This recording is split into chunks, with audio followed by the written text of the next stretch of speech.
All right, what's up, guys? Welcome back to another episode of the Living the Dream podcast. Today on the show, we have Clay Smeltzer, who is the founder of the Purpose Infused Brotherhood. Clay, how you doing? I'm doing great, Tim. Thanks for having me on here. I appreciate it. Appreciate what you do is talking about dreams and chasing after them. So I think more people need to be doing that in their life. Yeah, absolutely. I completely agree. And thanks for coming on. We're excited to have you listen to your dreams, your goals, and how we can help. So we like to jump right in. If you could start with telling us a little bit about yourself and what you like to do for fun, that'd be great. Cool. Works for me. Well, I grew up in Pennsylvania, so I love the woods. I love fishing. I'm an athlete too, so anything that has to deal with throwing a ball or being on a field or a court, I'm cool with that. So that's what I love have to do and just having fun. And my wife and kids, I love just spending time with them. So that's kind of my personal piece. And then for me, I run the Purpose Infused Brotherhood, which helps men all around the country come together to build, battle, and bond together to help them just be the best version of themselves for themselves, for their family, for their careers, and for their communities. It really just figure out what's their purpose, why are you here on this big ball of mud, and also with purpose comes along your dreams, and to help guys go after their dreams and not be afraid of that and not be hindered by either their own self-doubt or limiting beliefs, but just be confident and clear and precise and intentional with their lives. And I think that for me, that's actually the funnest thing for me, is helping men do that, because it literally is when they light up and they have that freeing experience to say, hey, you know what? No, I'm going after this, or I'm chasing after this, or, hey man, I feel free now to be able to be who I am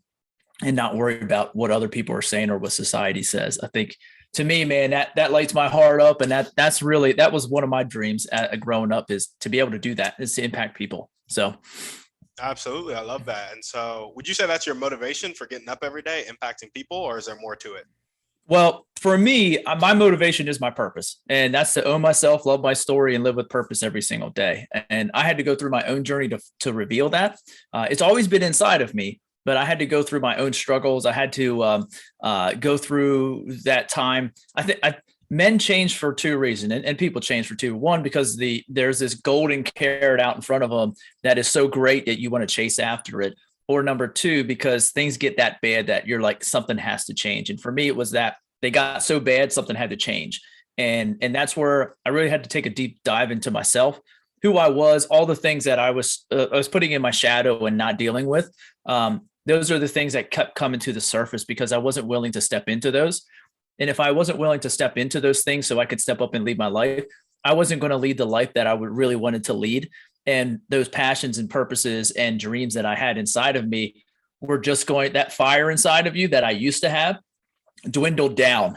And to reignite that, I had to go to the places of myself that I didn't really want to go, because I had to deal with things I didn't really want to deal with. And once I did that, then that passion, that purpose, and those dreams, they came flooding out and allowed me just to be me. And I think that was one of the most beautiful things that I went through. And one of my dreams and passions is to help other men do that too. Is just open up and be exactly who you are and live that life in the best version every single day. And when you put your feet on the ground, just to know like, hey, I'm going to give it all I got today.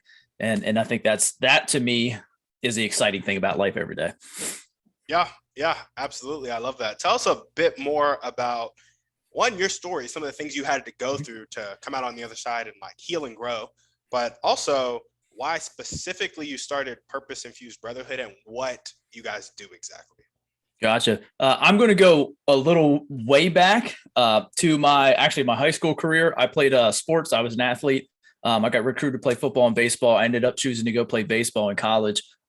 But injury stopped that. So I broke my thumb in 3 places as a college catcher. And I can't catch a baseball if I have a thumb that's broken in 3 places. So that kind of ended my career. But my dream was to chase the majors, was to go into a big show, to walk into that stadium with all those people there and be like, yo, I made it.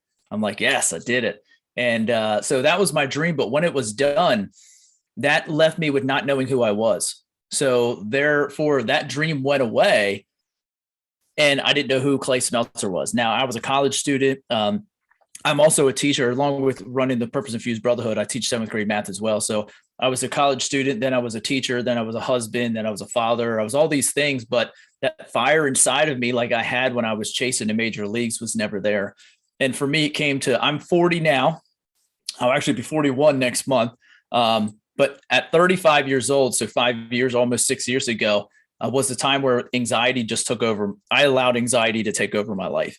And it was every day. It was constant. It was really crazy, weird stuff, you know. And at points in time, I'm like, dude, am I really crazy or not? Like, am I crazy? And that's where it's like, I had to deal with that. It got to a point where I was watching a TV show and I had a panic attack over a TV show. I'm like, something has to change, because my wife was sleeping on my shoulder. And I'm like, if I can't take care of myself, and our kids were sleeping upstairs in their bed. And I was like, if I can't take care of myself like this, how am I going to take care of my wife and my family? And I was like, so something had to change. So for me, it was that place of, I don't want to say darkness, because it wasn't a place where, you know, I wouldn't hurt myself or anything like that. But it was dark. It was just weird and crazy, and a place I didn't want to be. So I had to dig out of that. And the only way to do that was to go into the shadow, into the stuff I tried to lock away that I didn't want to talk about myself, things I didn't like about myself, things, shame, fear, anger, all those different things I didn't want to talk about because I didn't like it about myself. And until I went into that space, until I actually had conversations about those, until I actually dealt with it and looked in the mirror at it and said, hey, these are parts of who I am. You know, just like anxiety was a big shame cycle for me. I didn't tell people I had anxiety for 15 years until I had that. And then I finally told my wife, and she's like, I didn't want to tell her, Tim, because I was afraid she was going to think I was less than a man, a husband, and a father. But the problem is that's what I thought about myself and not what she thought. And she just said to me, she's like, I'm here for you. I don't know how to help you really right now. But I'm here for you and I love you. And I'm like, really? And I'm like, you don't think I'm less than? She's like, why would I? And I'm like, because I would, Yeah. And I'm like, so it's coming into that space where it's like, man, something has to change. And I knew it was me. And I was at that point where I was actually willing to change. Because before there, I wasn't willing to do the work that I needed to. So that right there leads to the brotherhood, because I went through changes and things like that. Some of my buddies saw the changes I was going through. And one reached out and said, hey, I'm going through some stuff. I saw your changes. Can you help me? And I was like, sure. I didn't, in my mind, the brotherhood didn't exist. Coaching didn't exist, men. And, but he's like, I'm like, sure. Like, I'll help you. He's like, I saw what you went through. I want to do that same. I want to grow like you did. So that's kind of where the brotherhood came from, because from that first experience of helping someone go through and really find out who they are and their purpose, I just basically walked them through what I went through. And that's what I continue to do. So the brotherhood is a group of men all around the country, all around the US and up into Canada, North America, that we get together every single week. So we have 2 sessions that run. One's on Tuesday night, one's on Wednesday night. So you can get some flexibility there. But we have the conversations that we need to have about being a man, being a husband, being a father, being in our careers, being, in our communities. How can we help ourselves, but how can we expand that out to other people? How can we be our best version of ourselves so we can be the best version for everybody else? It's about being, what we talk about all the time is about being a lighthouse and standing firm in who we are, and then shining our light out, and that light shining out will help other people as well. So that's kind of the transition from where I was back then, and then how I had to do that transition in order to be ready to actually help men be their best version. Because if I didn't go through what I still would have been that negative Nancy guy. That's who I would have been. Yeah, absolutely, man. I love that, and thanks for sharing it. Let's jump straight into your dreams, goals, and vision for your life and the Purpose Infused Brotherhood. That works for me. And my dream for the brotherhood is to have 100,000 men that live purpose infused. And I love the phrase. I think it was Kofi Anderson. Is it Kofi Anderson? I think it's Kofi Anderson. He's a country singer. He said, I heard him say the one time on a podcast, he said, I just want people to blossom where they're planted. And I love that, because that's really what we're doing. Help men be the best version of themselves.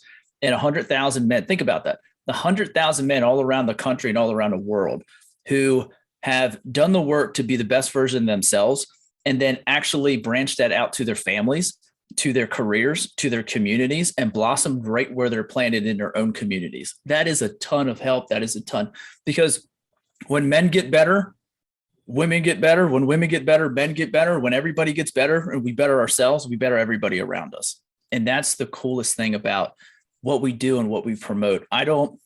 My dream is to have men own themselves, have men love their story, and have men live with their purpose.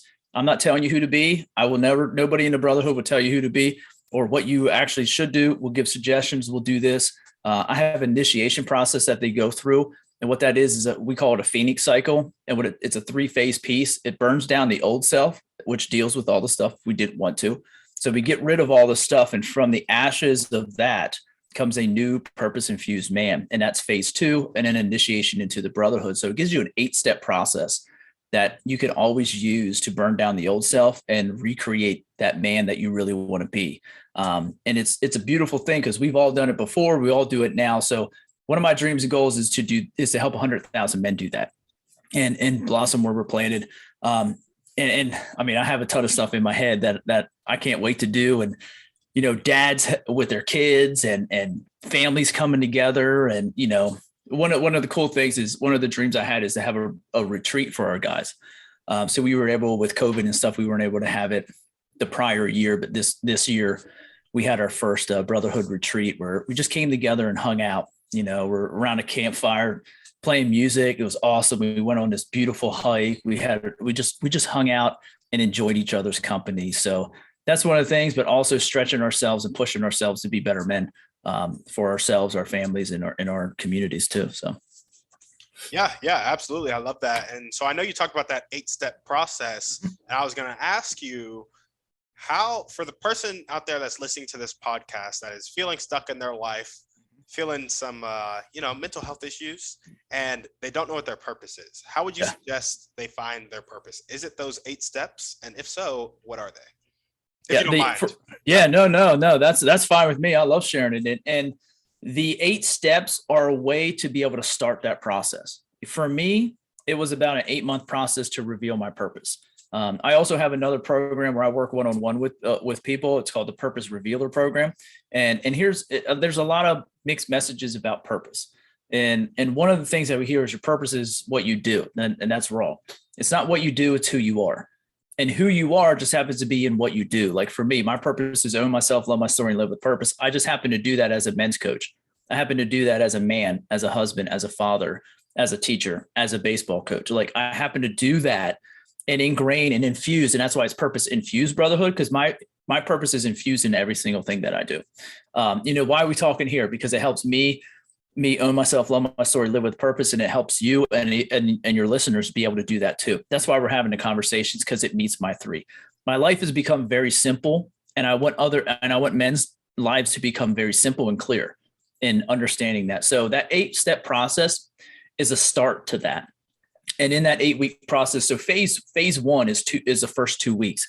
That's dealing with your limiting beliefs, things that are holding you back. So week 1 and week 2, we dive in really hard.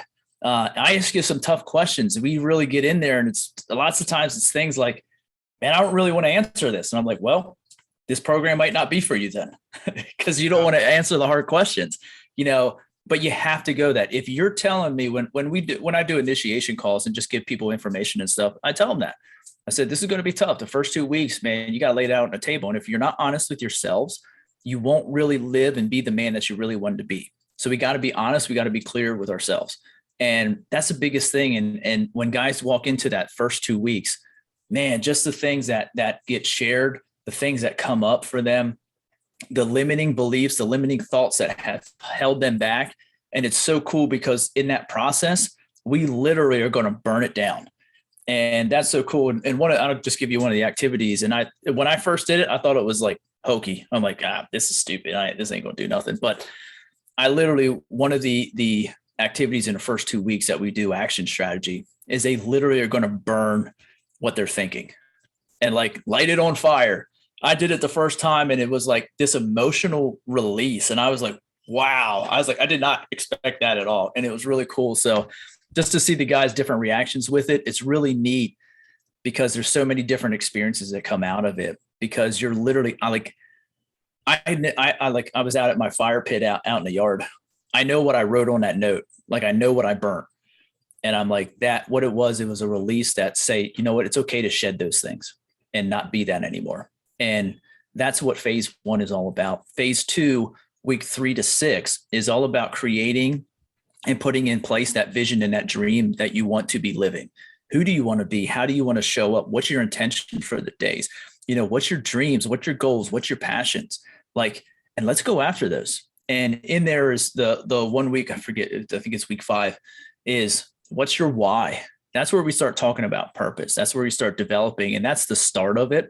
In our brotherhood, we go a little bit, deeper into it and things like that. Plus with the other one-on-one program, if guys want to do that too, we go real deep into that. But then phase 3 is getting initiated into the brotherhood and really setting up what I call EDDs. I stole this from baseball, everyday disciplines. What do we put in our lives to continue to keep ourselves in center? So as an athlete, I always talk about being able to pivot. So if this comes at you in life, I want to be able to pivot. Maybe I need to stiff arm somebody, maybe I need to do a roll, any of these different things. If I'm center, I can roll and flow where I need to and still stay true to myself, and that's where it's becoming more aware in those different things. So what do you do on a daily basis? So that gives you a cycle you can always go through at any point in your life with any area of your life. So I really love the initiation program because as we got guys, and it's a new process that we go through that just started here a couple months ago, of going through the initiation program to get into the brotherhood. But I love the guys that are going through it are just like, wow, this is it's deep. It's deeper than what I thought it was. I built it, but I'm like, wow, I didn't know I didn't know this was going to happen. And that's the cool thing as a coach, and any coach that's listening to you and yourself as well, man. When you build something and you do something, you're like, you have an idea of what it may be. But man, when guys get into it and they really take a hold of it and they're serious about it, boom, I'm like, wow, I didn't know it was going to be like this. So that was a really cool part of it. Yeah, dude, that's epic. I love it. Well, if you can meet 1 or 2 people right now, and this could be a specific person or a type of person, and they'd help you take the next step towards impacting those 100,000 men, getting them in your community, who would they be and how would they do it? I would say there's 2 types of people. So I'm going to do types of people on this question. One is somebody that has a network that's already helping to impact and a collaboration. Because when you have thoughts here and your viewpoints and perspectives, and then when you collaborate with somebody who's on the same path as you, man, that is an experience that you can give to other people that can expand out. So you have basically 2 lighthouses that combine together to shine a light out even brighter. And I think that's one type of person. The other type of person is the man who's ready to have a brotherhood of men who they can have those conversations with, because I don't think that happens enough in our culture, especially in our society these days, especially in the US. I don't think we have that. We have our, my buddies before, I would mess with them. And then sometimes, things would happen with my kids and I'm divorced. So going through some of those, I'm like, guys, can I talk about, I started trying to talk about things I was feeling. And they're like, dude, what are you doing? They're like, yeah. It's like, whoa. No, we don't go there. I'm like, but I want to, and I didn't have that. And that's what, it's not that I was in a bad place. I was successful. When you look at my teaching career and you look at the picture outside at the point in time where we're 35, I had that breakdown, things were going great in my life. I was successful. I was working hard. I was providing. I call it the responsible man. I was just stuck. And I didn't have that fire in my belly. Yeah. It wasn't hey, I wasn't chasing after anything. I was just doing life. And I wanted to have these conversations and the guys I was around weren't there. Not that they aren't great guys. They're just we don't want to talk about that because that brings stuff up for me.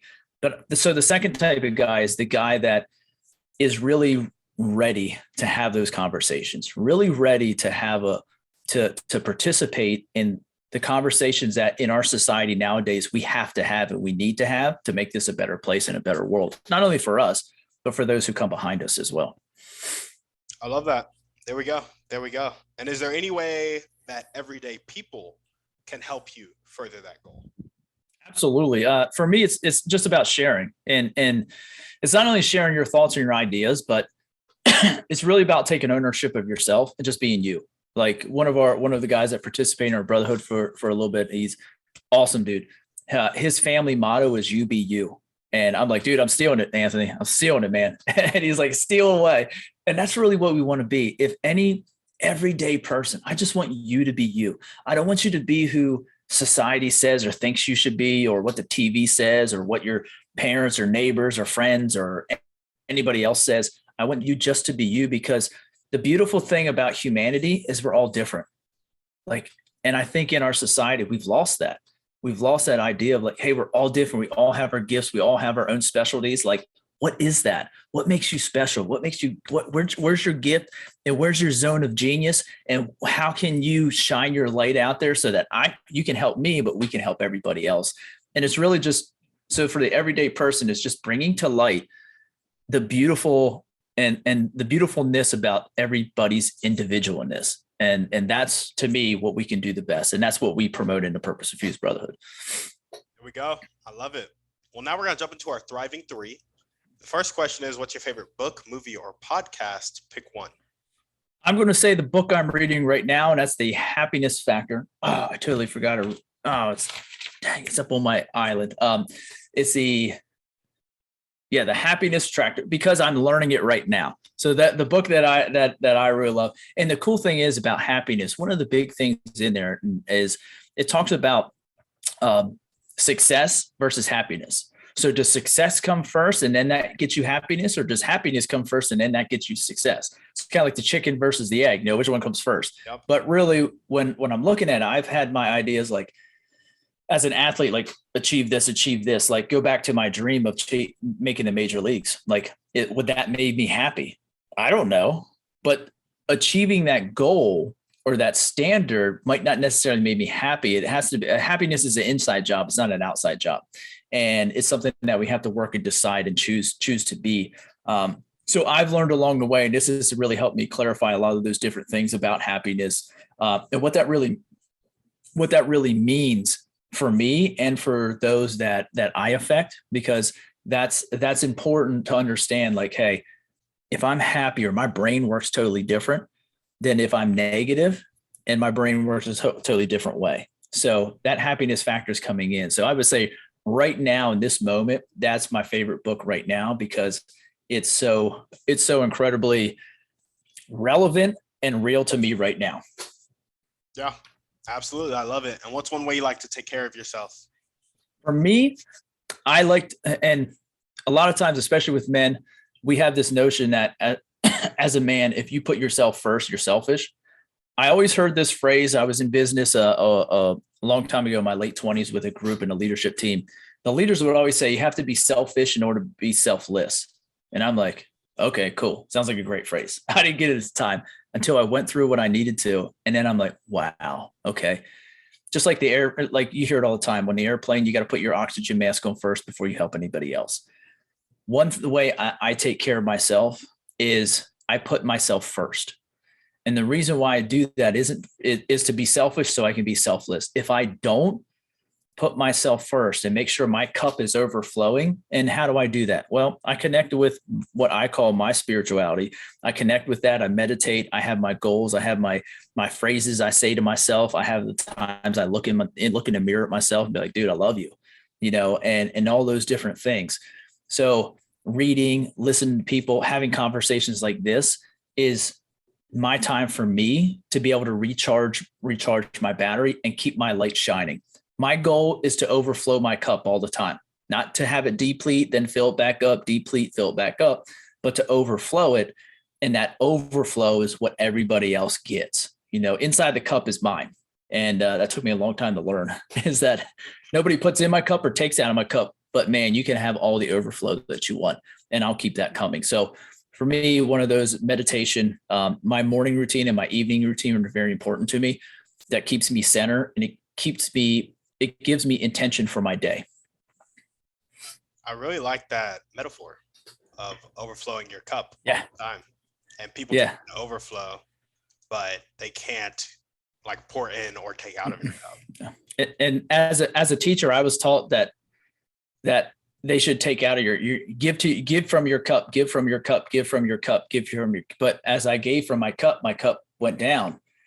So I would sleep and wake up the next day, and I'd have to do something to continue to keep filling it up. And that's way hard work. But if I get to a point where my cup is always filled and overflowing, it doesn't take as much energy from me to continue to keep my cup overflowing as it does to deplete, fill, deplete, fill, deplete, fill. And that's where it's like, man, I just keep that overflowing, and anybody can have. I will just keep overflowing it, and that overflow just keeps coming, and there's abundance of it instead of scarcity where I was working before. Yeah, absolutely, absolutely. And what I really love about that whole analogy is when you really think about it, it's actually selfish, not to be selfish, to be selfish. Yes. Because you simply can't help people as effectively as you could if you're not in a good place. Correct. It's just so it just can't happen. Yeah, it's a weird thing to think about, but once you make sense of it, it's like, oh, of course. Yeah, of course. And that's where I didn't get the phrase when I was younger, because I was in that space of like, oh, well, that's you shouldn't be selfish. Like I had that limiting belief like that. But go back to where I was sitting on my couch and my wife was sleeping. If I couldn't help myself, if I couldn't be the best version of myself for me, how could I be it for my wife and my kids, or my students, or my baseball players, or anybody in my community, or I couldn't, because I wasn't the best for myself. So when I finally realized, and it was okay, I gave myself the opportunity without feeling shame or without feeling selfish to take care of me first. That's when my life changed, and I was actually able to help other people in a greater expanse than I ever was before, trying to be all for everybody else and nothing for myself. Absolutely. And I feel like what we just touched on kind of hits the happiness factor, but I want to ask a follow-up question there. Tell us a little bit more about the happiness factor. And for those people who are really struggling in life, like they go to a job 10, 12 hours a day, and it's just the bane of their existence. Yeah. Their job. How do they incorporate that happiness factor into their life? Well, one, happiness is your own doing. It won't come from your job. It won't come from anything else. Happiness is who you are, and that lies in your purpose. So really taking a look at who are you. There are 2 to 3 attributes that I believe everybody has, and it's different for each person. Your 2 to 3 attributes for your purpose are not the same as mine, and mine aren't the same as yours, and so forth. But 2 to 3 attributes that you have done your whole entire life. When you're in the zone and things are going great in your life, those 2 to 3 attributes were there. They were thriving. And when things weren't going great in your life, they weren't there, or only one was doing, maybe 2 was doing, but usually it ends up only being one of those 3 attributes are there, and the other ones you weren't filling. So when you think about filling your cup up, it takes 3 things to fill your cup up. And if you're only putting one in there, it ain't getting filled up. If you put 2 in there, it's still not getting filled up, but it's a little better. But if you put all 3 of them, that's when you have overflow. So for me, it's the happiness factor in your job. Like I was a teacher, and I would say I was a burnout teacher. I'm not anymore, but I was a burnout teacher in starting year 10. I've been teaching for 18 years now. So year 10 to like year 15, I was a burnout teacher. I was just showing up for a paycheck. I'll just be honest with you, and the reason why is because I had no purpose behind why I was going there. Besides, I'm going to get paid for this and trade my hours. So once I revealed my purpose and I had intention, I had a whole different reason to go into school now. So when I go in there every single day, even though I don't like everything about the educational system or everything that has to do with teaching and what I have to deal with, I go in there every day knowing I'm going to leave it on the field, because each one of those kids, my goal was to help them own themselves, love their story, and live with purpose every day. Oh, and outside of that, I'll teach them some math too. But those 3 things come first.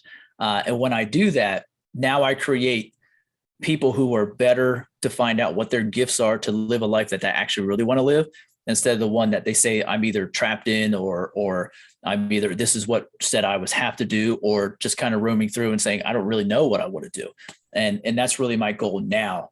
So if you're stuck in a job that you're like, hey, understanding who you are and how you operate and going there with intention is way better and provides a better environment for you than it does going there and going, I'm just going to go collect a paycheck, or I hate this place. And if you really do hate it, then you should find someplace else that's going to make you more happier, and really find a place that plays into your gifts, because we weren't always taught how to find our gifts.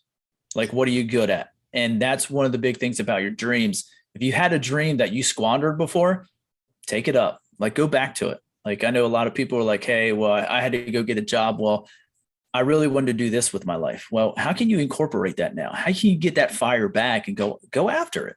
It might not be what you end up doing full time, but man, if you do it a little bit of your time, or you take that time and somebody's creative and they love drawing and they're like, well, I gave it up because, well, I got a job and kids.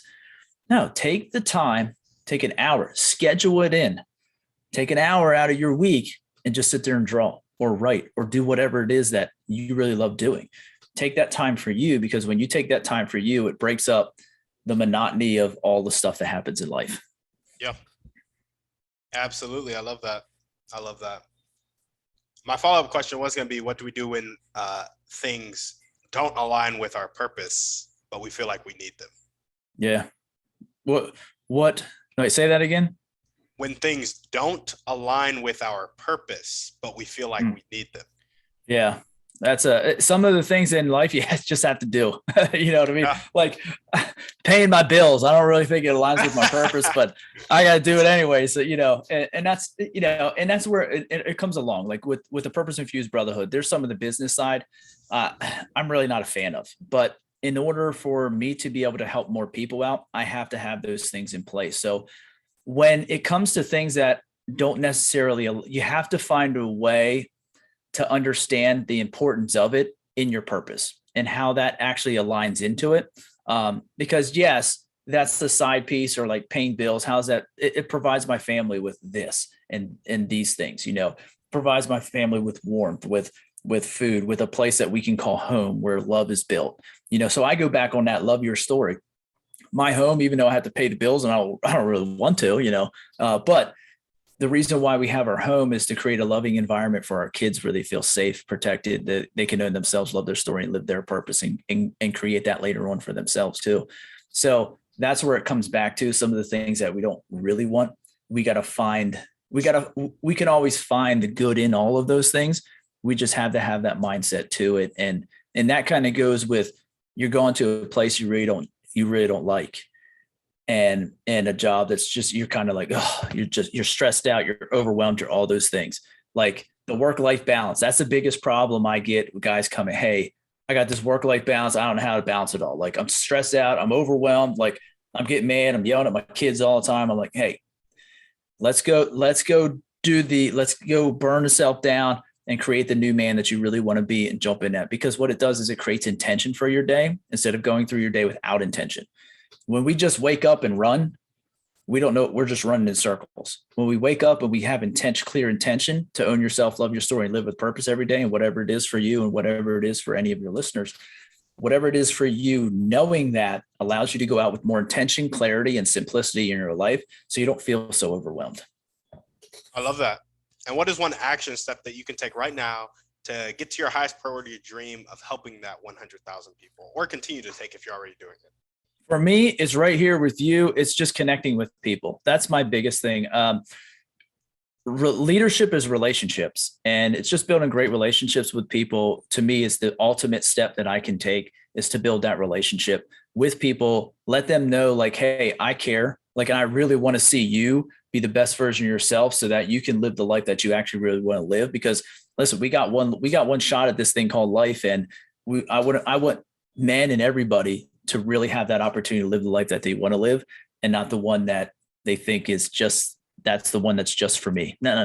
Go after it. Chase your dreams. Go get it. And know who you are and live with intention every single day. So for me, it's all about building relationships. I love that. There we go.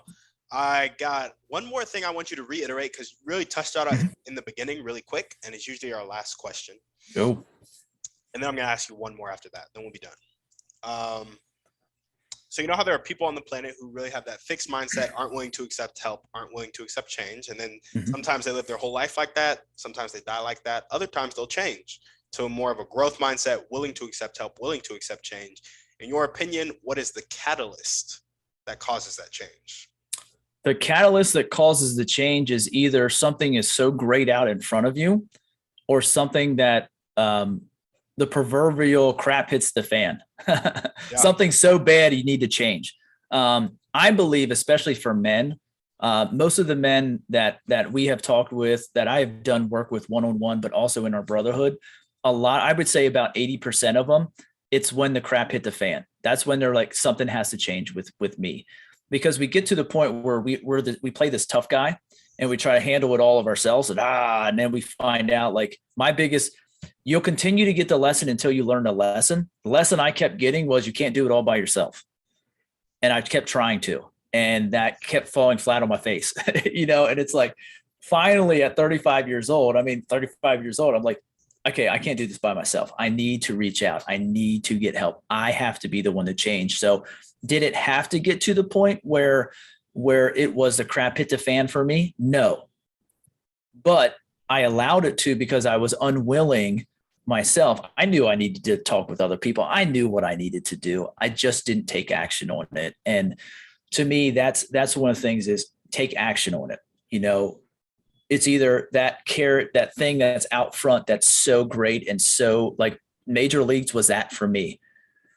Then once the major leagues was gone, I didn't have something to pull me that hard to chase that dream, to go after that. So for me, I ended up letting, the crap hit the fan. And that was my biggest change agent. I think that's what happens a lot of the times. I love it. And tell us about the importance of clarity and how we can get it in our life. Clarity comes from purpose. If you know your purpose and you can reveal your purpose, you have clarity. And that's, to me, I'll be honest with you, to me, there's two freeing things in your life. One is understanding exactly who you are, which is your purpose. And then the second is living exactly who you are. Because I lived for everybody else and nothing for myself. I was this for my wife. I was this for my kids. I was this for my students. I was this for this person, this for that person. I was not me. I was not Clay Smeltzer. And when I revealed my purpose, said, you know what, this is who I am. This is how I've always made decisions in my life, in the greatest points of my time. This is how I operate. This is how I go. This is why. And it felt so freeing just to be able to start making decisions like that. And my life is very clear. It's very simple. I think simplicity gives you clarity too, because every decision I make, whether it's here with you, whether it's at home, it's with my wife, my kids, if I'm out at the grocery store, does it help me own myself, love my story, live with purpose? And does it help other people do those three things? That's all I live by. That's it. So how do we get clarity? Reveal your purpose. How do we do that? You're going to have to do some work. Now, again, I have a system that allows men to be able to do that, but there's other systems out there too. Read purpose books, go do those things. But there is a system that we can work through in order to be able to reveal your purpose. Because remember, when you're looking for your purpose is also looking for you, because it's inside of you. There we go. I love it. Well, awesome. Clay, is there anything else you want to chat about before we sign off? To me, what's your dream? I want to know your dream too. We got talked a lot about me, but what's yours, man? So I love dreaming. I love dreamers. And I think one of the reasons why I love it is because I lost it and then I got it back. And it's so cool just to have that fire in your belly again. So I just want to know, what's your dream? Yeah, man. I got two things that I'm trying to do for the rest of my life. It's financial freedom for myself and my family, which I am going to be approaching very quickly in the next couple of years. Like, I don't plan on that taking up a very long time. And that's purely me speaking into existence. Anybody on the outside looking in would not say that, but I'm like, no, I'm confident it's going to happen. Yeah. I'm taking the action to follow it up. Oh yeah. So yeah, that's the first thing. The second thing is being able to spend the rest of my life alleviating poverty around the world and getting people to a point where there's not unnecessary suffering. Because I'm a big believer of, in Christ. And I know that there's sin in the world, and that sin, that separation from Christ, like, creates that longing for us. And that's something I'm not here to fix that, but like people having a home, like people having food to eat, like that's something I can help with. And then the rest we can walk through it together. Yeah. And so, those are my two goals. And then also I really resonate with your message of knowing who you are and living who you are, because I really value authenticity. Yes. And I think a lot of times culture, social dynamics, even Christian culture, honestly, can stop me from being who I am. Yes. And that just kills me on the inside. Yeah. So. And that's one of the biggest things that what's everything that goes in our society, what's going on around the world and everything like that. That's the one thing that, man, it hurts my heart is to see people's individuality like squished and say, no, everybody fits in this hole or everybody fits in this hole. That's the one thing. Like, I love education. I think public education has the opportunity to be the greatest thing for kids, but is it right now? The answer is no. And I think lots of times we try to shove these kids into these holes. And I'm like, that kid doesn't fit in that hole. There's no hole for that kid because that kid's their own self. That kid is their own unique, awesome, gifted self. And that's what we got to help them be. But we just try to place it in these things. And I'm like, man, so I'm the black sheep of education. So, so, which I'm okay with because, you know, I feel passionate about people owning themselves, loving their story and living with purpose. And sure, they'll get some math stuff out of me this year, but that's my biggest thing is to help them to love themselves and own themselves and create that life that they actually really want to live and not based upon anything else but what their gifts are. There we go. I love it. You know, Clay, I've had two people on the podcast. One was an ex-teacher who helped kids like she would lead each Monday class for the first 5 to 10 minutes with like a meditation that focuses on like self-awareness, asking yourself tough questions and working through them. And so she's a former teacher that helps teachers do that now. And there was also another person on the podcast who it's more of like a meditation guru person who also wants to take it into schools. So I don't know about you, but like I'm seeing some loose connections that can be made if you guys absolutely want to look up. Absolutely. Definitely. I would love that. And anything that we could do. I think our youth is something that we have to put a focus on. You know, we have to create creative thinkers. And it's not just, we have a system that says do this, then this, then this, then this, and it's putting everybody in the same thing, you know, and it's like, no, where are you good at? Where are your gifts at? And it's focused on a lot of times it's focused on, hey, what you're not good at. I was one of those. I was a kid, ADHD with dyslexia, and it's not that I couldn't read. It just was really slow. And once I realized, okay, here's what I have, I had to find strategies to overcome that, which I did, which is basically is breaking the connection between my eye and my brain. And it takes me about 8 to 10 seconds for that to basically restart itself. But I was made to focus on English stuff because I had I had this dyslexia thing, but it wasn't a downfall for me. It wasn't something that hindered me from learning. But what did hinder me from learning was having to stay over here because of that. Where like I love quantum mechanics, man. I wasn't able to take physics classes in high school because I had to do more English.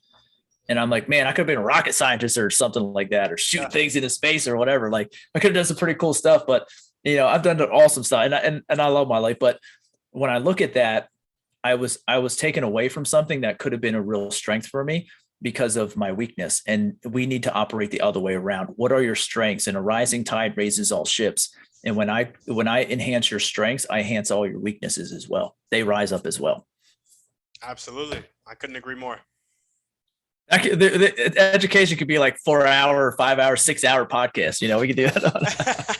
It really could. Well, you'll have to come back on and we'll have to talk solely about education and how that works for me. I'm cool with that. Yeah. Well, awesome, man. Thanks for coming on the show. I appreciate it, Tim. And thanks for doing your show and just putting out there and asking the questions that are important that people don't ask. And that's what I love. And I love about your podcast is you're asking the questions about dreaming. You're asking the questions about how do we get there? What are some strategies that we can do? So you're giving people viable things that they can put actions into place right now. Plus you're also reminding them that don't lose your dream. Don't give it up. Like go after it and chase after the life you really want to live because we only got one, man. Yeah, absolutely. Absolutely. Well, Clay, thank you for coming on. If you guys are listening to this and you are really vibing with Clay, you love what he has to say, you love his dreams and goals, help him out. Help him out with getting those 100,000 men to live that purpose-infused life, which will, as he said, help women, help kids, help grandparents, help everybody around the world. A rising tide raises all ships. There we go. Also, if you happen to know somebody with a network that is doing the same thing Clay is doing and is open to collaboration, make sure to make the connection to that person and Clay as well. As we always ask, shoot this podcast to 1 to 3 people you know need to hear this message. Shoot us a 5-star review on iTunes, and we're out.